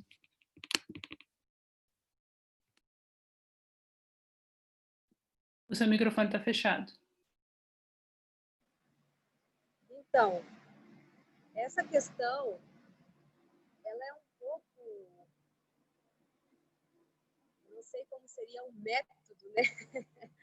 Mas a gente, como eu falei, nós precisamos nos reconhecer enquanto indígena, né? Primeiro, esse reconhecimento enquanto indígena. E eu não sei se seria se tornar, né, um traidor, mas o processo, né, de colonização nosso, ele foi tão ferrenho, né, que muitas vezes, né, tem aquela frase, né, que o oprimido acaba opressor, né, muitas vezes, por tanta opressão que a gente vive, né? Eu não diria assim que uma vez eu ouvi de um senhor mais velho, ele estava na casa deles, assim, ele com a senhora, uma anciã. Eu estava revoltada esse dia, né? Eu falei assim, por que os mais velhos, né? Eu estava falando sobre o nosso território do Apucaraninha hoje, ele é 5.800 hectares, né? Para 2.000 pessoas, isso é um pedaço de terra mínimo, né? Que a gente sobrevive hoje. E aí eu estava falando do passado, né? Como é que os nossos mais velhos deixaram que chegasse, né, nesse ponto que tinham pessoas que até então, para nós sobreviver, faziam acordo com os não indígenas, né? E aí ele falou para mim que eu deveria ser grata. Eu disse, mas como que fazia acordo com os brancos, né? Traía o seu próprio povo. E aí ele disse assim, a gente tem que pensar que muitas vezes eles não tiveram opção ou escolha, né, de não deixar todo mundo morrer naquele momento, né? Porque a invasão ela foi tão sangrenta, né, que a gente tem histórias que são histórias que deixa a gente, quando começa a contar, a gente não aguenta, sabe? É muito forte. E essa história, como a Giovânia falou, ela não é contada, né, de forma real, né? Existe histórias, por exemplo, de que quando os colonizadores chegaram, né, nós, Caingangue, né, essa história dos Caingangue, que eles chegavam queimando as nossas casas, estuprando as mulheres, e jogava as crianças para cima, aparava com a espada, né, mulheres grávidas, eles partiam a barriga delas, caía o feto. Então, são histórias assim, horrorosas, horripilantes, né, assim, desumanas que a gente ouve desde criança, e que muitas vezes a gente fala assim, nossa, mas teve parente que concordou com isso, ou até estava com eles, do lado deles, né? Um exemplo disso aqui no sul mesmo, né, que teve a pacificação, que eles falam, né, do Choclen, que foi alguns Caingangue, junto com os não indígenas, na época, ajudar, né, no contato. E isso, né, a gente pode entender muitas vezes como uma traição, mas também entender que talvez naquele momento era a única forma, né, de talvez garantir, né, a nossa sobrevivência. E hoje, quando a gente fala, né, de não se corromper, né, essa juventude, nós mulheres, no sentido de nos entender enquanto Caingangue, né, para lutar, né, por aquilo que é nosso mesmo, assim, né? Eu não sei se eu estou respondendo da forma que é para responder, mas eu não sei se seria um antídoto ou né, para não se corromper, porque todas as coisas que hoje, né, existem, as violências, tanto o machismo, tanto as outras violências que existem dentro do nosso território, elas são impostas, né? Eu costumo dizer mesmo que o machismo é mais uma epidemia que veio com os europeus e que hoje está imposto dentro do nosso território e que nós, mulheres indígenas, estamos nesse enfrentamento também, né? Então, são coisas que sempre vieram do externo, né, e que foram introduzidos no nosso território, não só no nosso território, mas muitas vezes no nosso pensamento, como eu falei que o nosso pensamento, né, também foi colonizado de certa forma, e que hoje a gente está nesse processo de descolonização. Então, não se corromper é você se entender enquanto indígena e entender o que é nosso e o que é do não indígena, né? Então, acho que é um pouco disso. Não sei se eu respondi, né, da forma que é para responder. Eu queria, antes da Iris, eu queria colaborar com a Nan também nesse sentido, porque, assim, é preciso entender que os valores que podemos discordar plenamente deles, Eles foram introjetados também nos nossos territórios. Não somos ilhas que não tenha sido afetado. Então, por que eu estou falando isso? Porque as pessoas brancas não são cobradas pelas ações dos políticos brancos, mas nós negros, e eles devem saber muito bem, as pessoas devem olhar para ela e dizer, nossa, mas Iris, e o presidente da Palmares, hein, Iris? Né? Como que a gente faz? Né? E o presidente da Palmares, né?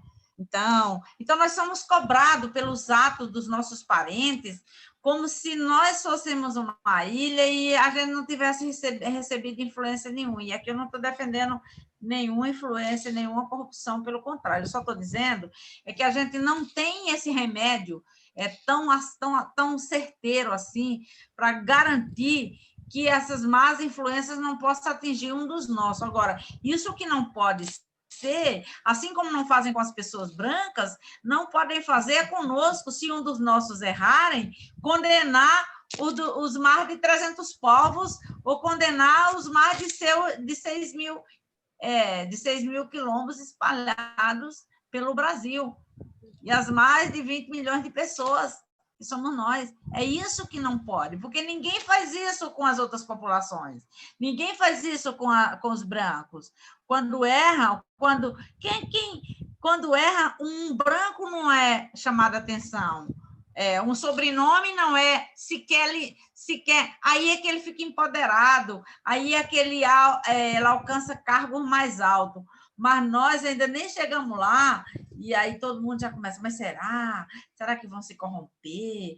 Porque, bom, eu acho que a gente não tem essa certeza, a certeza que nós temos é que nós vamos lutar, e que nós vamos ser sempre radicalmente contrário a todo e qualquer tipo de corrupção, seja dentro do nosso povo, seja fora do nosso povo. Nós somos contra a corrupção, fora e dentro do nosso povo. Então, se tiver algum dos nossos se corromper, nós vamos ser contrários também. Agora, nós não temos remédio, e agora nós temos uma força, e nós temos uma pertença ancestral, e nós vamos sempre defender que, em primeiro lugar, está a nossa vida, está a nossa união, está nossos territórios e está a nossa luta. É isso que nós vamos fazer. Agora, nós não podemos fazer essa garantia, porque essa garantia ninguém faz, e os brancos não fazem pelos quase 500 que estão lá fazendo loucura, carregando dinheiro na cueca, etc, etc. Ninguém se responsabiliza por eles.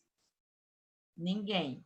Exatamente. Então, nós vamos nos responsabilizar pelo nosso, no sentido de tentar não isolar, mas sempre estar perto, de forma coletiva, para que a gente possa diminuir essas influências. Mas nenhum cidadão brasileiro está imune disto. Nenhum e nenhuma. Então, nós também não estamos, infelizmente. Não queremos, mas não estamos imunes. Não chegou, assim como não chegou a vacina para o coronavírus.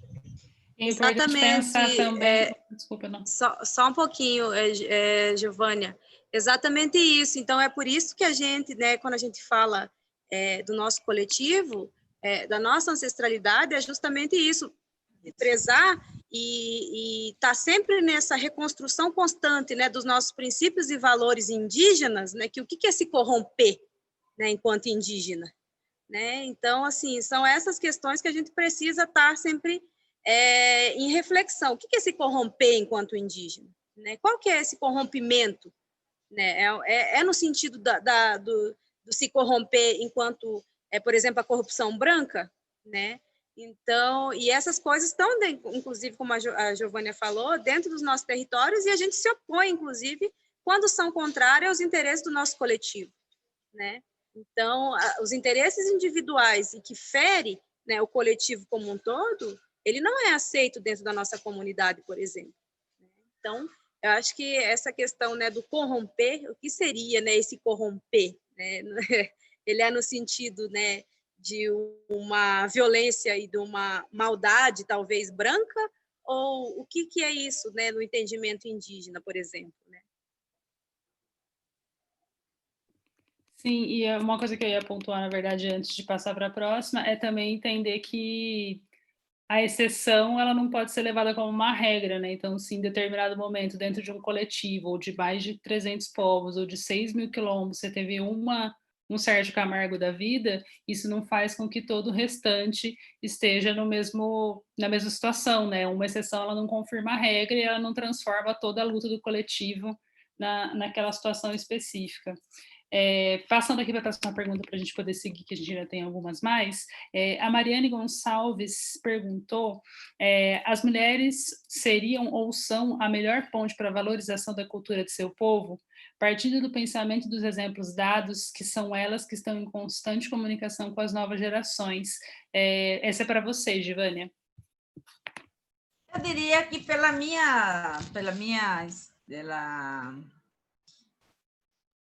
experiência do meu povo, eu diria que sim. Eu diria a você que sim. Agora, toda e qualquer afirmação generalizando, ela é perigosa, né? Eu não gosto muito de...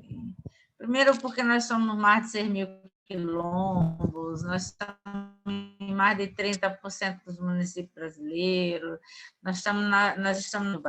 tem muita diversidade, nós somos... muitas vezes nós mesmos, nós somos misturados como é o meu povo. Então, assim, nós somos muito diversos, então não tem uma... Mas o que eu posso te dizer é que as mulheres sempre tiveram papéis fundamentais nesse processo de manutenção e de resistência. Isso eu posso te afirmar de norte a sul do país, tá? Então, isso eu posso afirmar. Eu vi uma perguntinha aí, Iris, eu queria responder, porque ela demonstra o quanto a gente é importante numa noite como essa. Teve uma pessoa que perguntou que ela sempre teve dúvida de saber o que era quilombo e o que era quilombola. Quilombola, eu sou quilombola. Eu sou oriunda de um quilombo, então eu sou quilombola. Quilombo é o espaço. É o espaço. Mas a gente deve ter usado aqui também aquilombamento, né? O aquilombar, que é um outro conceito que é viver a partir da filosofia do quilombo, que é viver em comunidade. Tá? Então, só para explicar bem rasamente, eu sou quilombola, tá? Eu nasci num quilombo. O lugar é o quilombo, o espaço ali. Né? Ele pode ser rural, ele pode ser urbano. E a Nan falou uma coisa no começo da fala dela muito linda, que assim, nós também, os quilombos também, assim como os povos indígenas, estão na cidade.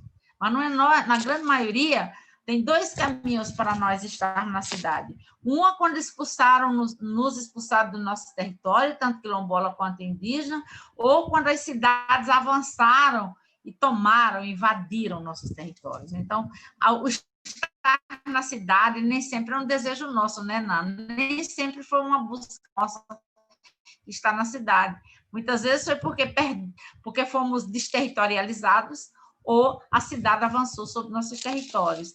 Então, para dizer que a gente, assim como tem territórios indígenas na cidade, onde as pessoas estão, e a Ana falou isso muito bem, meu território é meu corpo, onde eu estou, eu sou um território, então nós, quilombola, também temos, por isso que nós somos tão próximos, porque nós não somos o mesmo povo, mas nós, além de sermos parentes, nós temos muitas lutas em comum e nós sofremos processos de opressão muito parecidos, né? Mas também resistimos de forma muito parecida e fazemos, sim, esse enfrentamento a esse projeto colonial que já dura mais de 500 anos. Hoje, para. Eu vou fazer mais uma pergunta para a Anã, que é da Vitória Régia. Quais caminhos você acha que precisam ser trilhados para que haja mais respeito e para que o preconceito contra o seu povo seja aos poucos quebrado? Porque até mesmo conquistas como o sistema de cotas são considerados injustos por muitos, mas, ao meu ver, são incentivados pelo preconceito dessas pessoas.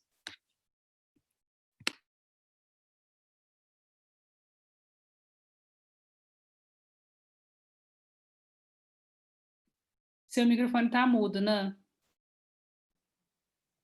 Os caminhos, né, que a gente busca aí, né, como meio de quebrar, né, esse preconceito e esses estereótipos que existem com relação a nós, indígenas, ele começa, né, pela desconstrução dessa educação colonizadora que ainda existe no nosso país, né? Então, por que hoje a gente está nesse processo, né, com as mulheres, com a juventude, de ocupação de espaços, né?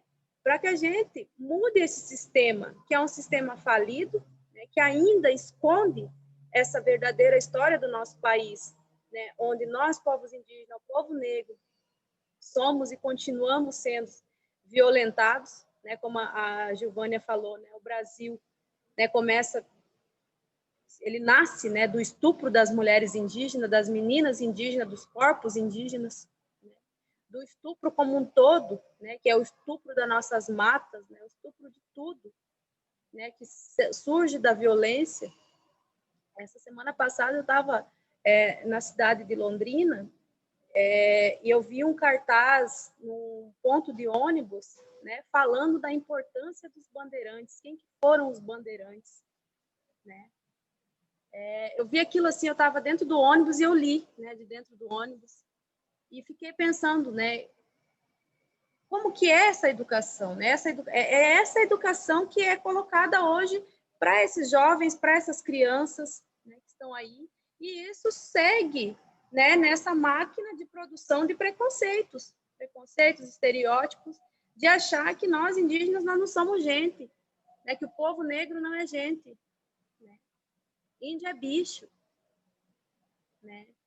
Então, assim, o caminho inicial, principal, é a desconstrução desse sistema de educação que a gente tem hoje no Brasil, que é um sistema colonizador, branco, individualista, hegemônico, né, que forma pessoas para não pensar e sim para seguir, né, regras, ordens, e seguir, né, esse redemoinho, né, de estar ali só trabalhando para o consumismo, né, e esse ciclo, né, vicioso que existe, né, e que envolve o capitalismo e outras questões, né, a mercantilização de tudo. Então, como eu falei, né, e hoje nós, povos indígenas, nós estamos nesse processo, né, de atuar com os professores indígenas, de trazer, a Edivânia, né, trazendo esses livros, da produção, por exemplo, de materiais, né, que tragam essas questões, né, a partir das nossas falas, né, das nossas histórias, da nossa própria narrativa contada de como é que foi no passado, né? Então, por isso que é importante a gente estar fortalecendo, né, por exemplo, os estudantes indígenas que estão na universidade, né? Aqui na pergunta que fala, né, da questão das cotas, né? O Paraná, por exemplo, é o primeiro estado, né, a adotar um vestibular específico para povos indígenas, ou seja, foi pioneiro, né, nesse sistema de ingresso de indígenas na universidade, que inicia no ano 2000, né, e que não é cotas, né, esse processo seletivo, ele não é cotas, são vagas criadas, né, vagas que se criam, vagas a mais, né, então, quando a gente entra na universidade, a gente percebe esse desconhecimento que se tem com relação aos povos indígenas, a partir do momento que você senta numa sala de aula e as pessoas perguntam, nossa, mas tem índio no Paraná? Né? Então, é um desconhecimento e é um preconceito, né, que é fruto, né, desse sistema de educação que a gente vive, né, que é um sistema, como eu falei, branco colonizador e que segue colonizando, né, e que não conta essa história, que é uma história realmente sangrenta. No início lá eu falei que nós estamos criando, né, um jogo e um material sobre, inclusive, indígena na universidade, que vai ser lançado agora em janeiro, né, o que é os desafios, né, quais os desafios e o que é ser um indígena na universidade, né, estar no espaço da universidade. E a gente criou esse caderno para trazer um pouco, né, do que é ser um índio no espaço da universidade. Quais são os preconceitos que a gente enfrenta ainda hoje? Coisas bizarras, né? Enquanto mulher indígena, a gente vive em dobro isso, né?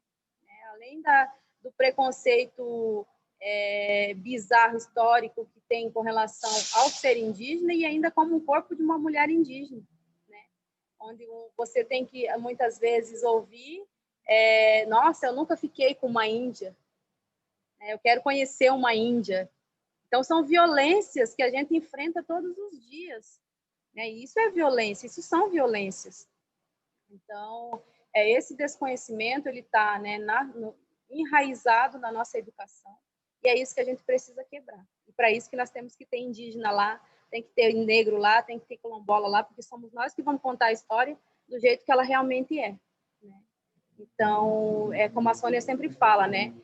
E a Gilvânia falou aqui, não tem como voltar atrás agora é daqui para frente, e é isso que nós vamos trazer, por isso que nós estamos escrevendo, nós estamos se mobilizando, nós estamos montando material, nós estamos fazendo material didático, né?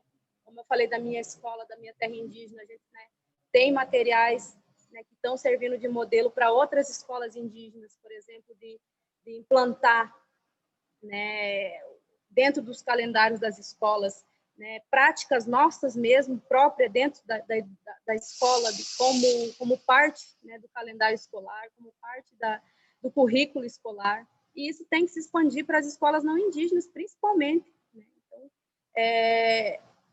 e exercitar, não tem uma lei aí de 11.645 que fala Isso. que tem que ensinar a história indígena e negra, né, afro, dentro das escolas. E a gente percebe que isso não acontece. E quem que vai fazer isso? Somos nós. E é por isso que nós temos que estar qualificado, né, capacitado para estar levando isso para os não indígenas que desconhecem isso. Então, é um processo muito pesado, é um processo muito que nos traz assim um trabalho em dobro muitas vezes, que é cansativo, né? Mas que nós precisamos estar ali todos os dias, é árduo, é formiguinha, todos os dias quebrando preconceitos idiotas, vamos dizer, né? Preconceitos que você olha, muitas vezes escuta, você não tem como responder de tão absurdo que é, e você dá risada, né? Então, assim, são coisas bizarras que é isso que a gente fala, e por isso que essa luta não é nossa, não é só minha, não é do meu povo, é de todos nós. O Brasil, se quiser avançar nesse sentido, ele precisa sim acatar, né, a nossa luta e reconhecer, né, quem são os verdadeiros, as verdadeiras povos e pessoas que fazem esse Brasil, né, diverso, e que reconheça a riqueza que nosso país tem, né, e pare de ser colônia, porque ainda nós somos colônia, né? Nós somos colonizados.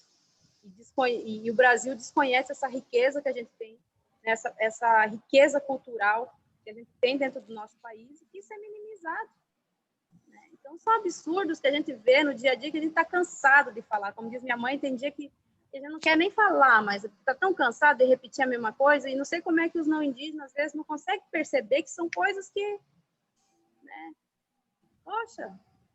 Então, é isso, assim, eu acho que o primeiro passo é esse diálogo que nós estamos fazendo aqui, não é uma aula?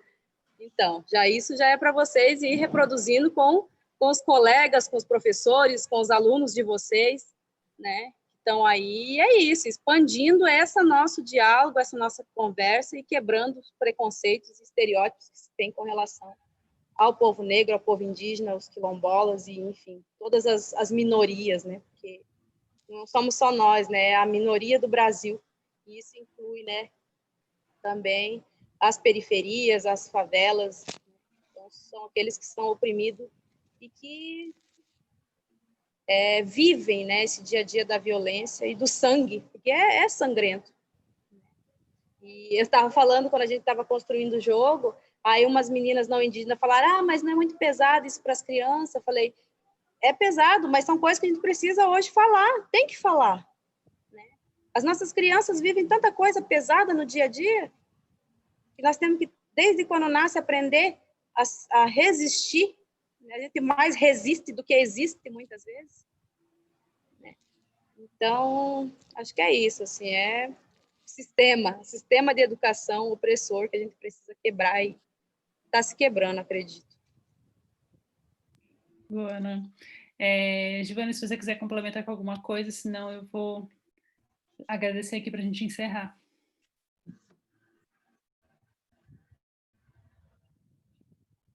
Não, eu então, acho que não tem nada para complementar, eu acho que a Ana falou exatamente o da educação, essa educação colonizadora, silenciadora e opressora, ou nós mudamos a violência produzida dentro da própria escola, porque nós somos violentados em todos os lugares, inclusive dentro da escola, como que nossas crianças, animaladas como são ainda, tratadas como animais, sejam elas indígenas, são selvagens, os negros são animais, são bichos, então, essa educação nós precisamos mexer. Então, estou muito satisfeita aí com a exposição, e acho que o caminho que a Ana fala, da educação que eles estão fazendo, é o que nós estamos fazendo aqui também, e é o que nós queremos continuar fazendo, que é contar a nossa própria história. Então, se o material didático vem nos apagando, vamos fazer o nosso, fazemos o nosso, entendeu? Porque eu acho que aí a gente responde. Lamentamos, porque o Estado, nós pagamos imposto, é para isso, mas, infelizmente, não vamos esperar por esse Estado opressor para resolver nossos problemas, porque, afinal de contas, nunca foi ele que resolveu. Sempre foi a partir de nossa luta. Então, que lutemos sempre. Que não tem mais volta. É isso, não tem mais volta.